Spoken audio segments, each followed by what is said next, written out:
kay sa kanyang anak na si Juan Bautista. Ang pangalan Elizabeth, meron po ba dito ang pangalan ng Elizabeth?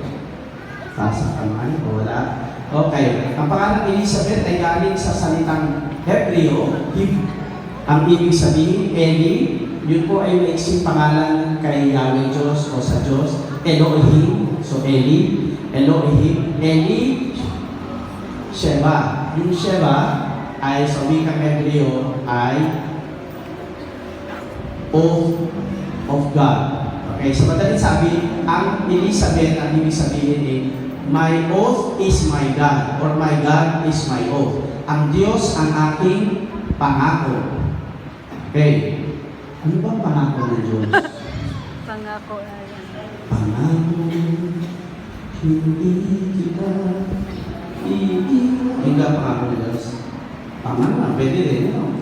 Ang pangako ng Diyos ay ililigtas niya ang mga tao, tayo. At paano ginawa ng Diyos? Ako may katulong. Sa inyo, ay pagka ako'y nagtatanong, ay meron, pagka nagtanong ako bigla, ay natin yung sa itaas, saka natin, ano meron din yan? Yung mga estudyante sa school, pag tinanong ng teacher at hindi alam natin yung meron. Sabi yung meron. So ang pangako ng Diyos ay iniligtas na tayo. At paano niya tayo niligtas? sa pamamagitan ng Sa pamamagitan panalangin, pananampalataya. Is that your final answer? Paano tayo naligtas? Ayun! Bigyan ng jacket. Sa pamamagitan ng pagpapakasakit, kamatayan sa krus at muling pagkabuhay ni Jesus na bugtong na anak ng Diyos. Pero hindi yan mangyayari kung hindi nangyari, yan po ang misteryo ng ating pananampalataya. Okay? Misteryo ng ating pananampalataya, si Kristo'y namatay, si Kristo'y nabuhay, si Kristo'y babalik sa wakas ng panahon. Ang tawag yan, misteryo ng pananampalataya. Ibig sabihin, nananampalataya sa Diyos, tayo sa Diyos, na nagligtas sa atin sa pamamagitan ng pagpapakamatay sa krus at muling pagkabuhay ni Kristo Jesus. Pero mangyayari ba ang misteryo ng passion and resurrection ni Jesus kung siya hindi naging tao? Mangyayari po ba yun? Kung siya naging tao? Hindi. Wala tayo dito ngayon. Okay, paano naging tao si Jesus? Ang makahuhula ay bibigyan ni Kapitan ng isang sad story is nandiyan si Kapitan. Okay.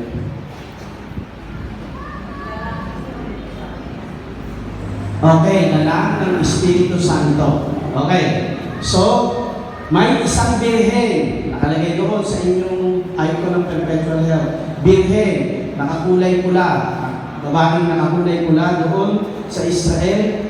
Palestine, Israel, ay ang damit ang mula sinusunod ng mga birhen. Okay. So, ang misteryo ng pagkakatawang anak ng Diyos. Sa English, incarnation. Naging tao ang Diyos. Nagkatawang tao. Sabi ni ate, sa pamamagitan ng Espiritu Santo, pero sino ang nililiman ng Espiritu Santo para mabuti? si Mama Mary, Maria. Okay? Pero kailangan may tatay. si Jose, Kagabi ng pagbasa, Mateo 1, versikulo 18 hanggang 24. Ang ganda rin, 1, 18, 18, 24. Kagabi yun. Si San Jose. Okay? Malinaw? Gets na? Gets sa inyo, mayroong kaaga-aga pa inaantok na.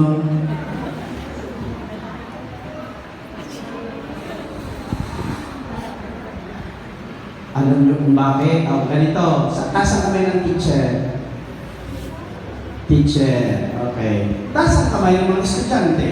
estudyante, Okay. Di ka sa klase, ang mga estudyante ay inaantok at nakakatulog sa klase. Lalo na sa online, nanakaw ng tulog, naka-freeze ang screen. Okay? Natutulog. Lalo na, sermon si Father na mahaba, nakakatulog ang mga nanakaw ng tulog ang mga nakikinig ang nagsisimba. Basta nagpumitada na si Father ng normally, tulog. Okay? So, para hindi makatulog at antukin, gawin ang mystery exercise. So, mga teacher, mga estudyante, kung tayo yung naantok sa klase. Ano ang mystery exercise? Ang salitang mystery, galing sa salitang Griego, Greek, mysterion, in Greek, ang ibig sabihin, pagtingin sa dulo ng pilik mata. Sige nga po, tingnan mo ninyo. Dulo ng pilik mata ninyo. Huwag niyo po akong tingnan. Alam kong malantik ang aking kasahulan. Sige nga po, tingnan ko. Tingnan, dulo ng pilik mata. Oh. Tingnan po ang dulo ng pilik mata. Meron po bang nakakita ng dulo ng pilik Wala mata? po.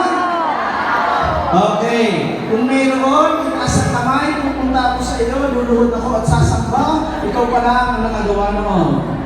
Okay. So, ang mystery, pagtingin sa dulo ng pilik mata. Mahirap gawin. Mahirap intindihin. Mahirap unawain. Kagaya ng kwento sa unang pagbasa sa Aklat ng Mga Hukom, Kapitulo 13, versikulo 2, 4, 25 hanggang 27. Hindi na din, ano? 13, 2, 4, 25, 27. Ay, kumpleto na. Oo, may binatandaan ng mahilig. Okay. 13, 2, 4, 25 hanggang 27. Ano yun? Tungkol yun sa istorya ng paglilihi at panganganak naman kay Samson. Ang pangalan Samson galing sa salitang Hebreo, Hebrew, Shemesh, ang ibig sabihin, araw, sun, araw. Son, Samson, Shemesh, son, araw, maliit na araw. Pero, ang ibig sabihin doon, anak araw. Ang ibig sabihin, si Samson, makapangyarihan, malakas. Sino nga ang nakatalo kay Samson? Si Delilah. Okay. Bakit natalo? Ganito ha, si Delilah ay kaalagan ng babae, taga-Filisteo. Sila ay isang tribo, grupo ng mga tao na laban sa mga Israelita. Si Samson, Israelita. Na-inlove si Samson sa magandang si Delilah.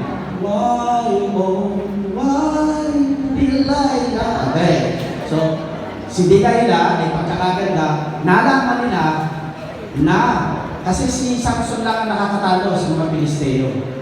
Nalaman nila na ang kahinaan ni Samson ay kung papuputulan ng buhok. Kasi sabi ng anghel sa asawa ni Manoah, huwag mong papuputulan ng buhok ang batang ito. Bakit? Pag tulang buhok ay Sakit. nanghihina. Okay. Sabi ni Delilah kay Samson, Samson, kung talagang ako'y iniibig mo, ay ipapagutin mo ang buhok mo. Napaisip si Samson, mabuti na lamang at hindi pa uso ang kanta, anong paki mo? Sa ay wala pang dito. Hindi napakalman ang buhok na mahaba. Ay dahil inlove, si Samson kay Delilah, sino noon? Ipinagupit ang buhok.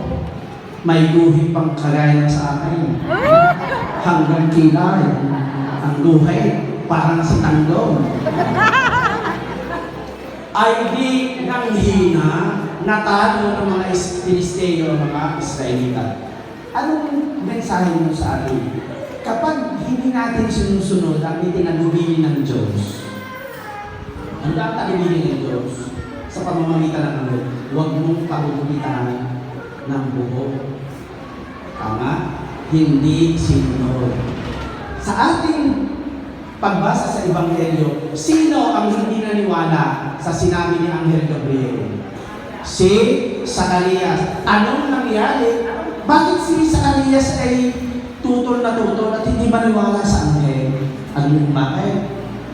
Ay kasi naman, si Zacarias at si Elizabeth ay mga senior citizen na. Pwede pa pala majorities ang 90 years old. Diba? Ang asawa ni Mike, panawa niya, kung tutulong si Messi, ang imposible sa tao, tama? Na ang isang bakok na babae na matanda na ay magbuntis pa at manganak. Hindi posible sa tao, pero posible sa Diyos. Yan ang misteryo. Tama? Bukas, Lucas 1, 27 hanggang 38, 26 hanggang 38, ay misteryo na naman. Birhen! Walang hindi nakipagtalik sa lalaki. Mabubuntis din at mga anak. Mystery. Okay? Walang imposible sa Diyos. Sa taong nananalig na matutupad ang ipinangako ng Diyos. Ang Diyos pag nangako, tinutupad. Ang tao, pag ang syota mo, ang jowa mo, pag nangako, napapako. Amen? Amen. Tayo mga tao, pag nangako, kanikita, hindi natin tinutupad. Hindi natin sunod ang tagubilin ng Diyos. Tularan natin si Elizabeth. Tularan natin ang asawa ni Manoah na babae na sumunod sa tagubilin ng anghel ng Diyos sa pamamagitan ng anghel. Taas po ang pangalan ay Angel o Angelo o Angela. Angela ang pangalan mo. Pero anak si Geno ay Angelo. Ano yan? Angel. Angela. Ang Angela, Angel, Angelo, ay galing sa salitang Hebreo. Yung dulo, L, okay, ang L, Angel. Ang L ay Elohim, ulit, Diyos, pangalan ng Diyos. Ang Angel ay messenger. So, hindi lang si Meta ang may messenger. Okay? Si God ay messenger. Ay, maniwala tayo. Hindi sa messenger ni Meta, kundi sa messenger ng Diyos. Amen? Amen. Sana ang mga taga-malinis maging totoo sa kanilang pangalan ng barangay. Mga malilinis at dalisay ang puso para matupad ang kalooban ng Diyos. Dahil kailangan ng kooperasyon ng tao sa grasya ng Diyos para matuloy ang kwento ng ating kaligtasan. Dapat ay tayo'y mag-participate sa istorya ng ating kaligtasan. Katulad ni Elizabeth ngayong araw na ito, ni San Jose kagabi, kahapon, at bukas ang mahal na Birhen Maria na nagsabi sa Lucas 1:38, narito ang alipin ng Panginoon, mangyari sa akin ang iyong sinabi. Sa English, I am the handmaid of the Lord, let it be done unto me according to your word. Let it be, let it be, let it be, let it be. There will be an answer. Let it be. Alam niyo po yung kantang Let It Be ay ibinase ni Paul McCartney na ang nanay, ang pangalan ay Mary. Maria, ang pangalan ng mother ni Paul McCartney. Sinulat niya ang kantang Let It Be. Ibinase niya sa Lucas 1:38. Dahil sina Paul McCartney ay Katoliko. Okay? So, anong ating leksyon?